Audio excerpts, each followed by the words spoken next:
États-Unis. La France bouge. Que sont-ils devenus ?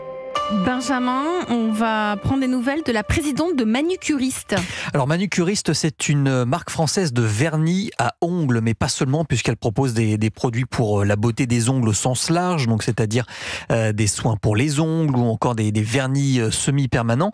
Et les formules sont propres, donc entendez sans produits toxiques pour la santé. Et la marque se développe de plus en plus aux États-Unis. On va voir comment ça va aux États-Unis. Bonsoir Gaëlle Lebras-Personnaz. Bonsoir Elisabeth. Vous allez bien ?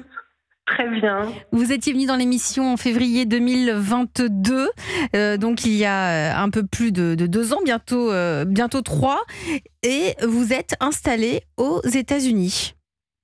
Oui, alors c'est vrai qu'on a bien grandi depuis. En effet, surtout depuis cette année, en fait, on récolte les fruits de notre effort. On a lancé cette filiale effectivement en 2022 et aujourd'hui, on a vraiment fait une grosse percée sur le marché américain en B2C avec une super progression de chiffre d'affaires en ligne, mais aussi chez des revendeurs qui sont hyper leaders sur le marché. Donc, on est très fiers.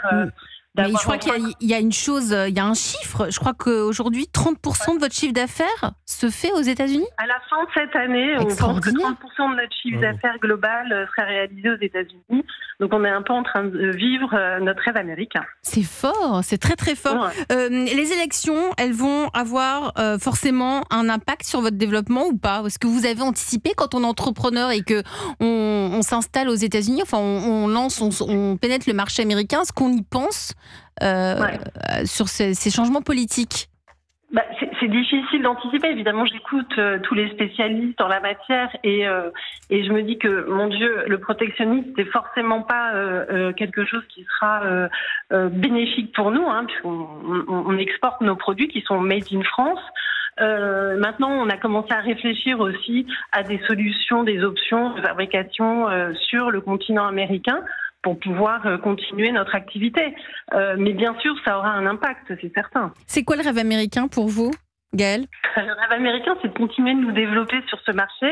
C'est vrai qu'on a fait presque le plus dur. Aujourd'hui, on sait que nos produits plaisent aux Américaines et aux Américains et qu'on a un boulevard devant nous. C'est vrai que quand on commence à avoir une accélération de son chiffre d'affaires, c'est exponentiel.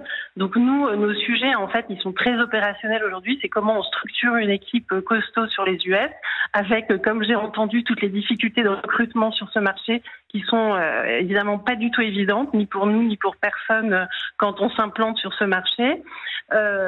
Et tous ces sujets aussi opérationnels, de trouver le bon logisticien pour livrer le plus rapidement nos produits et nos revendeurs. Parce qu'aujourd'hui, on est présent dans plus de 170 points de vente physiques aux États-Unis. Merci Gaëlle Lebras-Personnaz et bravo surtout cofondatrice et présidente de Manucuriste. Là aussi, François Grouillet, elle est sur un domaine qui plaît aux Américains. On est sur des vernis, mais des vernis entre guillemets propres, clean. Oui, c'est beaucoup de tendances réunies. Le fait de refaire les choses chez soi, d'économiser aussi, puisque quand même l'inflation est un gros sujet aussi très structurant pour les élections américaines. Et je pense que ce côté green, ce côté écolo, qui est en discussion aux États-Unis aujourd'hui, mais quand même on voit que dans les actes d'achat, ça fait un petit plus. C'est-à-dire c'est pas ça qui va décider si ça coûte beaucoup plus cher, ça marchera pas. Mais à prix ISO, à prix égal, on va dire qu'il y a une petite préférence qui va se faire. Et on dit tout le temps aux États-Unis que les mains disent qui on est. Donc les gens sont très attentifs à vos mains quand vous arrivez. Dans rendez-vous client ou pour voilà. On est tous en en fait, regardez tous vos mains, mais c'est vrai que c'est très important. Ils sont très friands de manucure et de pédicure, donc c'est un marché qui, je pense, a de l'avenir. Et encore une fois, la France peut apporter cette petite supplément d'âme un peu luxe qui a très bien réussi. D'ailleurs, ça s'appelle. J'ai vu qu'ils avaient Paris écrit sous le nom. Et je trouve ça très malin, parce que j'avais pas vu ça on le voit beaucoup dans le parfum, dans la mode. Mais sur des vernis, c'est pas le cas. Saint-Laurent, Rive Gauche, etc. Mais sur les vernis, j'avais jamais vu, et je trouve que c'est assez malin, à mon avis, comme ancrage. Est-ce que ça vous a aidé ou pas ? Je sais pas à ancrer un peu le luxe, mais j'imagine que oui.